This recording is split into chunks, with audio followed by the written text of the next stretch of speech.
Here's how you can send a video from Premiere Pro over to Final Cut Pro using Send to X. I have a quick timeline that I made inside of Premiere Pro. Go over to File and Export.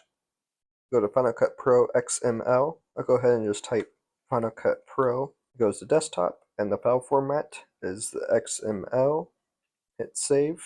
I'm going to exit out of Premiere Pro, and I now have the Final Cut Pro.xml. So I'm going to open up Send to X. If this doesn't appear here, you can just click File and then Open. Go to Desktop, click on Final Cut Pro XML, click Open. You have Send to Final Cut Pro X or Save XML file. I'll just do Send to Final Cut Pro X. It should now open up Final Cut.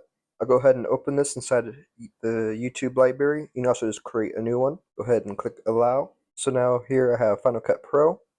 I have the sequence. Double click it, and you now have the project. And there you go. You're now able to transfer everything over to Final Cut Pro to where you can continue the edit. Please consider commenting, liking, and subscribing as it helps this channel to grow. And thank you so much for watching.